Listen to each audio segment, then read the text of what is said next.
brand ရဲ့လွှမ်းမိုးမှုကိုခံတာမျိုးတော့မဟုတ်ဘူးဗျာအားလုံးပဲမင်္ဂလာပါကျွန်တော်ကတော့စောစောနိုင်ပါစောစော mobile ရဲ့ founder ပါဒီနေ့မှာကျွန်တော်ကိုစုချထားတဲ့ပစ္စည်းလေးတစ်ခုပေါ့နော်ပြချင်လို့ပါတကယ်တော့ကျွန်တော်ဝယ်ဖို့သွားတာမဟုတ်ဘူးဗျာဝယ်ဖို့သွားတာမဟုတ်ဘူးရန်ကုန်ကလာတဲ့တငယ်ချင်းတယောက်နဲ့ Central Wall ကိုလိုက်သွားပေးတာအမှသူကလွယ်အိတ်သွားကြည့်မယ်ဆိုပြီးတော့မှလှုပ်ရင်းနဲ့ကိုကပါဝင်ပြီးတော့မှလွယ်အိတ်လေးကျွန်တော်အရင်နဲ့လည်းလွယ်အိတ်သဘောကျတဲ့လူတွေပါတယ်ဒီလိုမျိုးဈေးကြီးတာတော့မဝယ်ဖြစ်ဘူးပေါ့နော်အမှဒီလွယ်အိတ်လေးကြည့်လိုက်တော့ဈေးတော့မနှဲလောက်ဘူးပေါ့နော်ဘယ်2000လောက်တော့ရှိမယ်ဆိုပြီးတော့မှအကျမ်းမြင့်တွက်လိုက်တာဘယ်2000လောက်ရှိမယ်ဆိုပြီးအကျမ်းမြင့်တွက်ပြီးတော့မှမေးလိုက်တာဘတ်9000နဲ့900တဲ့နောက်ဆုံးထွက် Genius Leather ပေါ့နော်ဒီမှာ 2me ဆိုတဲ့ brand ဒီမှာကျွန်တော်နာမည်လေးကိုသူတို့မီးဖိပေးလိုက်တယ်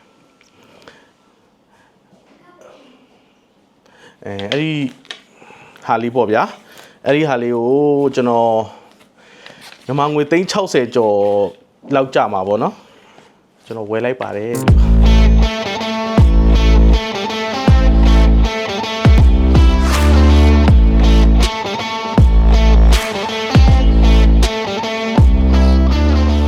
မဝယ်ဘူးတငယ်ချင်းကတအားမြောက်ပေးတာဝယ်ဆိုပြီးတော့အမှနောက်ဆုံးအဲ့လိုဆိုအိမ်ကိုတစ်ချက်လမ်းမေးလိုက်မယ်လို့အိမ်ကလည်းလမ်းမေးရင်ပေါ့နော်မဝယ်နဲ့လို့ပြောမယ်ထင်တာအဲ့မှာဖုန်းဆက်လိုက်တဲ့အမေရောမျိုးသမီးရောနှစ်ယောက်လုံးကတားလွယ်မယ်ဆိုဝယ်လေတဲ့အမှမိမကလည်းဝယ်တဲ့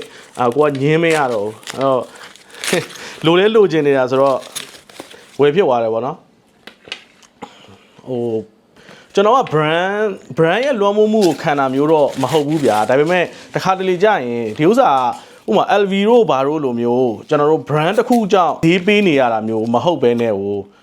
သူ့ရဲ့တကယ်ကိုဒီ quality ကဆိုပါတော့ဗျာဒီ 2me တစ်စိမ့်ကြောင့်9000ပေးရတာမျိုးဖြစ်ရင်တော့မှသူ့ရဲ့ build quality က3000မဟုတ်4000တန်တယ်ဗျာတော်ရုံတန်ရုံ1000ခွဲ2000တန်လွယ်အိတ်တစ်လုံးနဲ့ရှင်ကြည့်မယ်ဆိုရင်တိတိတတ်တာကိုထိတွေ့ရတဲ့ feeling လေးတွေကအစလုံးဝကွာတယ်ဗျာအရန်ကိုပေးရတဲ့ဈေးနဲ့တကယ်ကိုတန်တယ်ဆိုတဲ့ feeling မျိုးပြန်ရစေတဲ့အတွက်ကိုကျွန်တော်ဝယ်ဖြစ်တာပေါ့နော်ဒါမှဒီမှာဒါလေးတွေကတော့ name tag လေးတွေဒီလိုလေးထည့်လို့ရတယ်ဟုတ်နော်ဒီမှာဒီလိုမျိုးဇစ်လေးတွေကအစဒီလိုသွားနေမလုံနေတော့လို့တန်လိုက်လေးတွေနဲ့အတက်နိုင်လို့သူတို့ထိန်းတာမျိုးလေးတွေပါတယ်ဒီဘက်မှာဆိုလဲဒီလိုဇစ်လေးတွေကတန်လိုက်လေးတွေနဲ့ထိန်းထားပြီးတယ် detail လေးတွေ view site တယ်ပြီးတော့အဓိကတော့သူ့ရဲ့ leather ပေါ့နော် leather ကတော်တော်ကြီးကိုဟိုကောင်းတယ်ကျွန်တော်လည်း leather ကျွမ်းကျင်သူမဟုတ်တော့ဘလို့လို့တော့ကျွန်တော်လည်းမပြောတတ်ဘူးဒါပေမဲ့လွယ်လေးတီးလို့ရတယ်ဗျာထိတွေ့ခံစားလိုက်ရင်တကယ်ကောင်းမွန်တဲ့ပစ္စည်းတစ်ခုဆိုတဲ့ feeling မျိုးရတယ်အဲ့အတွက်ကိုကျွန်တော်ဝယ်ဖြစ်သွားပါတယ်ဒါကတော့အမှတ်တရလေးပါအထဲမှာဖွင့်ပြတော့ဖွင့်ပြမယ်နိဖွင့်ပြ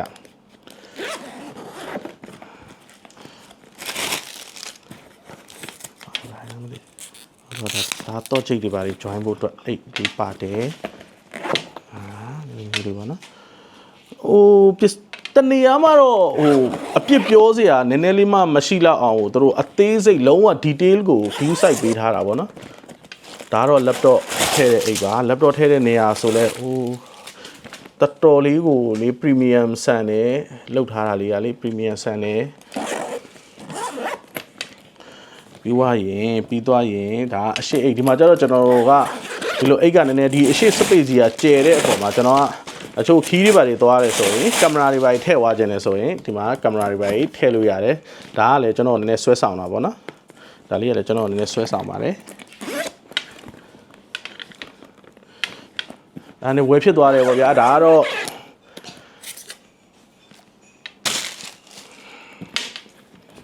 ကျွန်တော်စုချတဲ့အမှတ်တရလေးပါတော်တော်လေးကိုသဘောကျဖို့ကောင်းတယ်လွယ်အိပ်ပါတော်လေးကိုသဘောကျဖို့ကောင်းပါတယ်လေးချိန်အလေးချိန်ကအရင်လေးတဲ့ထဲမှာပါဘူးလေသာလွယ်အိပ်တစ်လုံးနေနဲ့ဆိုရင်ဒါပုံမှန်လောက်ပဲလို့ပြောလို့ရတယ်လေးတဲ့ထဲမှာပါဘူးဆိုသူကနေသူပုံမှန်လေးပဲကောင်းတယ်အမှတ်တရလေးပါဒီ channel ကိုထောင်တာကကျွန်တော်ရဲ့ live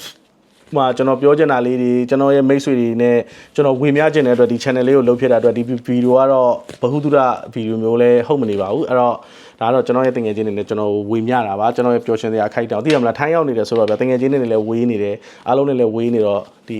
online ကနေပဲအားလုံးနဲ့ပြန်ပြီးတော့မှဆက်သွယ်ရတဲ့သဘောနဲ့ဒါအမှတ်တရလေးလုပ်လိုက်တာပါကျေးဇူးအများကြီးတင်ပါတယ်